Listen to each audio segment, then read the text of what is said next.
고실점 매매 최고수의 길로 들어가 보시죠. 이종복 전문가입니다. 전문가님, 안녕하세요. 예, 안녕하십니까. 이종복입니다. 네, 오늘 양대 지수 이틀째 하락입니다. 코스피, 코스닥 약세 보여주고 있는데요. 전체적으로 종목들 밀리는 모습이고요. 이 가운데서도 ENF 테크놀로지 급등 눈에 띄고 있습니다. LNF 양호하고 에코프로비엠 장중 반등 나오고 있는데 제한적입니다. 시장 어떻게 봐야 될까요? 그러니까 해외 시장 약세에 국내장도 약세다 얘기해 드렸는데, 우리나라는 지금 지수는 약세가 나오지만은 종목의 흐름은 어제하고 달라요. 어제하고 나쁘지 않다는 얘기 하는 겁니다. 그리고 미국장도 지금 보면은 최근에 워낙 많이 올라간 상태에서 패턴 자체가 이게 쐐기형 패턴이라는 얘기 좀 몇 번 했는데 눈치 보는 것 같아요, 여러분. 어제 FOMC 의사록 나오고 막판에 또 이렇게 밀렸거든요. 오늘은 실업수당 나와요. ADP하고 실업수당 나오는데 오늘 건 진카가 아니고 내일.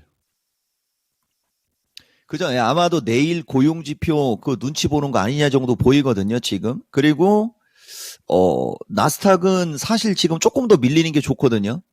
요 갭 정도는 메꾸는 게 맞아요. 요 갭 정도는 메꾸는 게 맞는데 어쨌든 뭐 좌우당간 미국장 최근에 한 사나흘 정도 좀 밀리고 있어요. 그러면서 우리나라도 같이 밀리는데 우리나라는 각이 다르죠. 확실히 각이 미국에 비해서 급하게 올라왔고요. 급하게 올라온 것은 다 이유가 있는데 그만큼 이제 단기간에 지수가 급하게 올라오다 보니까 지수가 밀리더라도 종목들의 흐름은 이 급한 흐름 자체에 이격 좁히기가 되면 다시 또 장은 반등이 나올 게 뻔하니까 종목들은 내가 봤을 때는 재갈 길을 가는 거 아니냐 정도 보입니다. 그리고 어제 의사록 나왔을 때 금리 정점 얘기는 계속 나와요.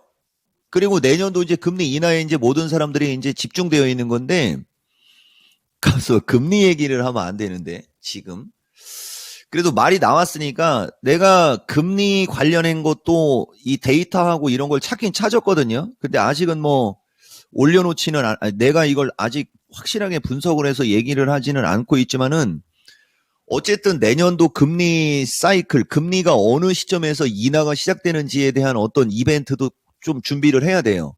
미국 시장에서 지금 금리 얘기가 나오니까 얘기하는 건데 뭐 어제 말이 나왔으니까 얘기해 줄게요. 2, 3월 달쯤하고 5, 6월 달쯤이에요. 2, 3월 달하고 5, 6월 달. 그 이전에는 상관없습니다. 아마 분명히 계속 종목들은 이 시간에 자주 언급이 되는 주식들 나중에 가보면 아마 다 올라갈 거예요, 아마. 그래서 선별적 종목 강세로 얘기 풀어줄게요. 오늘도 결국은 반도체인데 ENF 테크놀로지에 내가 왜 애착을 갖고 이거 목숨 걸 정도는 아니고, 이거 ENF 테크놀로지 종목 진단 게시판이나 VOD 보면 나와요. 연말까지 27,000원 얘기했는데 1월 2일하고 오늘 급등하면서 3만원 언저리까지. 그죠? 기가 막히죠, 여러분? 그러니까 추세가 다른 거예요, 여러분. 지금 움직임이 좋은 주식들 보면 이게 매상과 분공심이라고 해갖고 연초장은 침체기형 주식들이 무조건 세게 가게 돼 있어요.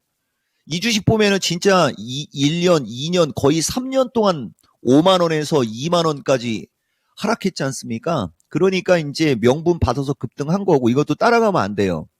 27,000원에서 3만원 목표가를 얘기한 게 23,000원대 있을 때. 25,000원대 있을 때였군요. 근데 이게 원래는 2만 원대 있을 때도 27,000원 연말까지 간다라고 우겼던 바로 그 주식입니다. 그리고 뭐 다른 것도 오늘 아침에는 움직임이 좋았었는데 지금은 저쪽은 얘기 해람 안 하고 반도체 섹터는 디바이스과 주식 중에 적게 올라간 주식들이 움직임이 좋다가 핵심이에요. 반도체과는. 그 다음에 이제 2차 전지인데 아침에 여러분들 아마 봤을 거예요.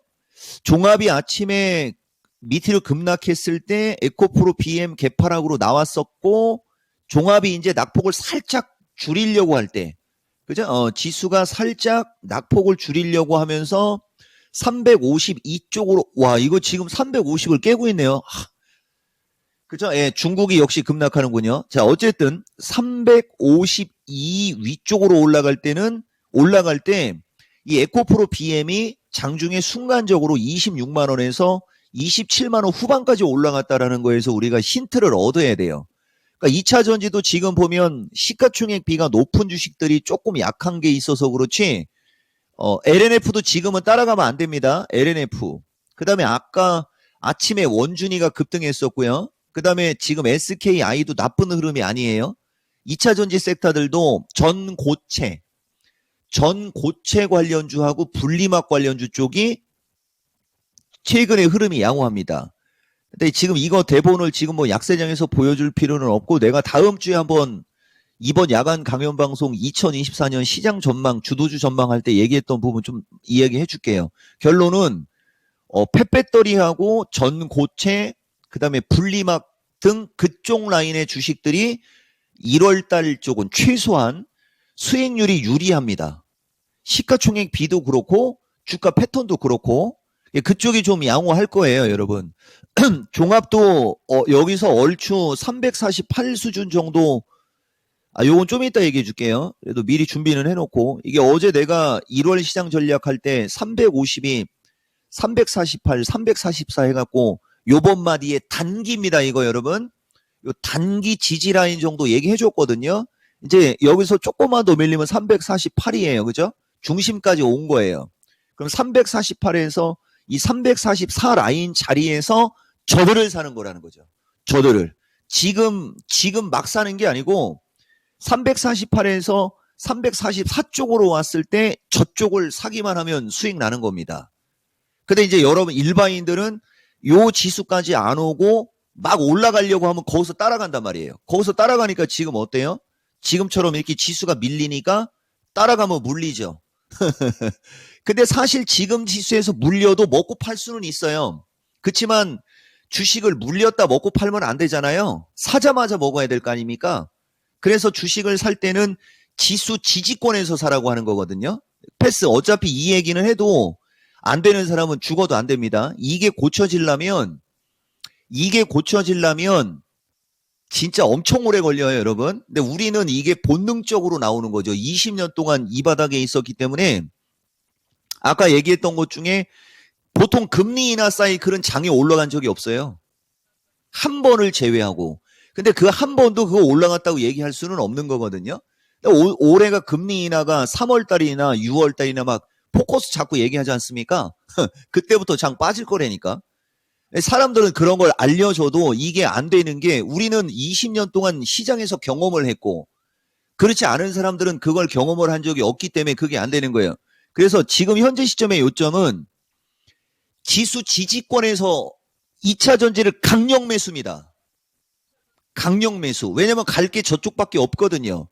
그 사이에 지금처럼 후발 반도체든 AI든 로봇이든이 올라가면 더 좋은 거예요. 오늘 지금 제약주가 밀리는 거 보면 아시겠죠?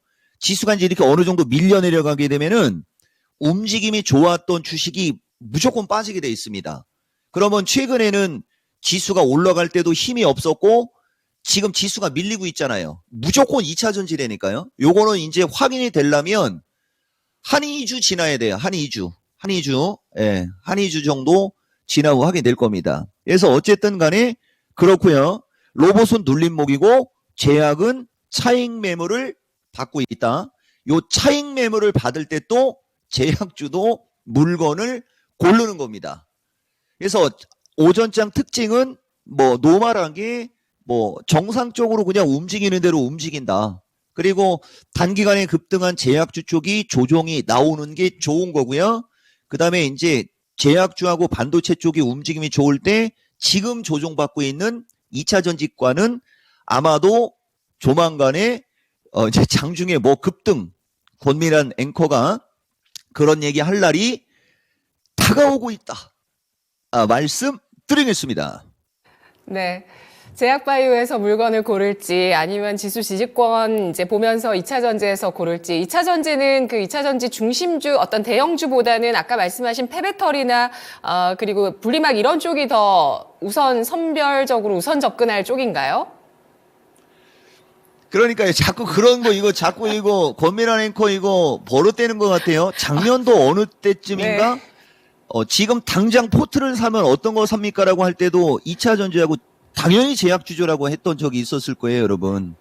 그래서 지금 또 이제 이런 저기가 나오는데 에코프로 그다음에 이제 폐배터리하고 이제 그 전고체 쪽이 조금 더 유리. 그러니까 질문의 대답은 거의 동인데 에코프로 BM을 무시하지 말아도 같이 얘기해 줄게요. 네. 자, 그렇다면 오늘 장의 전략 어떻게 세울까요? 사실 그 새 첫 거래일의 선물 지수가 장중에 365까지 갔었는데 350 말씀하실 때 와, 진짜 그럴까 했는데 지금 이선 테스트가 나오고 있는데요. 자, 오늘 장 전략 어떻게 세울까요?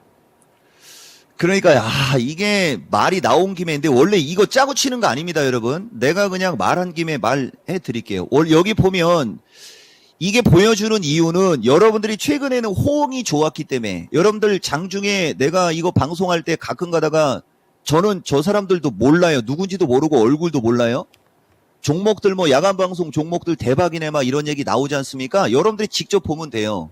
내가 이번 12월 26일 날 얘기해 준 시황은 경계할 부분하고 2차 전지 얘기해 주면서 처음에는 밀리는데 털리지 말고 비중 확대를 함부로 하지 말라고 하고 있는 장면이거든요. 이게. 그리고 지수도 보면 저 당시 지수가 352였거든요. 352 지수에 있을 때 순간적으로 362 부근까지는 올라갈 수도 있으나 고기가 고점권 주식이나 주식을 매도하는 자리라고 얘기를 해주고 있는 장면이에요, 이게. 그러면서 내가 예상한 지수는 345에서 343자리가 비중 확대하는 자리다라는 얘기를 지금 얘기하는 게 아니에요, 여러분. 12월 26일 날 종합이 352에 있었을 때 올라가게 되면 362부근은 주식을 매도하는 자리, 대신 매도하는 건 단기간에 고점으로 간 주식들. 대신 그렇게 가도 2차 전지는 안 올라갈 수도 있는데 안 올라간다고 털리지 마라. 대신 그렇다고 비중을 확대하지도 마라. 이 전략을 준 거예요, 여러분. 아마 이걸 실시간으로 들었으면 좀 전에 권미란 앵커가 얘기한 것처럼 더 놀라면 놀랐지 그냥 가지는 않을 거예요. 그래서 요 자리까지 오기를 기다리는 거예요, 여러분. 요 참고하시라고 얘기해 주는 거고 다음 주에 얘기할 거를 지금 또 먼저 얘기해 봤습니다, 여러분. 그리고 종합은 352 돌파, 350 지지 체크만 보시면 돼요. 그리고 지금도 아까 보면 중국이 급락이 나오면서 지수가 밀린 거거든요. 보면은 이게 차이나거든요. 순간적으로 지금 11,300에서 11,200으로 순간적으로 급락이 나왔지 않습니까? 저렇게 되면 우리나라도 밀릴 수밖에 없어요. 근데 얘들이 급락을 해도 급락을 할 때 우리가 밀렸어도 이 나스닥 시장이 안 밀려버리면 우리나라는 끌려 올라갑니다. 대신 이제 352까지 확 치고 가기는 지금 상황에서는 중국 시장을 보면 쉽지는 않을 것 같은데 아마도 조금이라도 반등을 주려고 하지 않냐 정도 이렇게 여러분들한테 얘기 좀 해줄 수 있고요. 추세 패턴 중요성 말씀드릴게요. 내가 지금도 여러분들한테 지수 관련한 얘기를 해드렸지 않습니까? 이 정도 기울기에 이 정도로 갑하게 올라가면은 이거 당연히 조정 받아야 되는 게 맞는 거고요. 그 다음에 아까도 얘기했듯이 여기가 돌파된 고점이 352짜리거든요. 352.9인가 아마 그럴 거예요. 그리고 21선이 345란 말이에요. 요 자리 언저리가 매수 타점이고요. 말이 C가 돼도 좋아요. 조금 더 밀리면 더 좋아요. 그러니까 지수 쪽을 보는 분들은 조금 더 지수는 흐를 수 있고 지수 관련주나 이쪽은 조금 더 밀릴 수 있다는 얘기한 겁니다. 지금 얘기가. 대신 이제 아까도 얘기했듯이 이렇게 지수가 밀릴 때 반도체가 더 가고 2차 전지가 안 가면 더 좋다는 거죠. 추세 패턴의 중요성을 얘기하면서 여러분들한테 말씀드리는 겁니다. 그리고 이제 다시 이쪽으로 가게 되면 SKI가 지금 화면에 있으니까 얘기해주면 SKI도 거래가 실려야 되거든요. 이게 거래가 실리면서 아마 85,000원 돌파가 나올 거예요, 아마. 그러니까 얘가 85,000원 돌파가 나오는 시점에서 거래가 실려야 좋은 거고, 그렇지 않으면 여기가 또 단기 고점 될 수 있고요. 지금 보면 이쪽 주식들, 이쪽 배터리과 주식에 내가 여러분들한테 찍어서 얘기하는 건 세비캠하고 성일하이 같은 거거든요. 얘들은 뚫어놓고 62선에 붙어 있지 않습니까? 이런 주식은 지수가 밀려도 세게 안 밀릴 거예요. 이런 정도의 주식을 지금 여러분들한테 긍정으로 얘기하는 거고요. 그 다음에 다 얘기하면 안 되니까 코스모도 시간이 없네요. 그래서 어쨌든 에코프로 BM은 60일이 지지의 역할이다. 이렇게 얘기하고 또 남겨야 여운이 있지 않겠어요? 마치겠습니다. 네, 항상 밀당이 있고 여운이 있는 이 시간 실전 매매 최고수의 길이었습니다. 전문가님 고맙습니다. 예, 고맙습니다. 이따 뵙겠습니다. 네, 실전 매매 최고수의 길 이종복 전문가였습니다. 추세 패턴의 중요성 예를 들어서 섹터를 통해서 설명을 해드렸습니다. 지금까지 투자 판단에 도움드릴 수 있는 내용들 알아봤고요. 다만 주가의 상승과 하락을 보장하지 않는다는 점 유의하시기 바라겠습니다. 10시 구간 해운주가 강하네요. 흥하해운이 갑자기 이렇게 탁 튀다가 조금 또 밀려납니다. 자, 내일 이 시간 또 금요일 함께하도록 할게요. 마켓10이었습니다. 고맙습니다.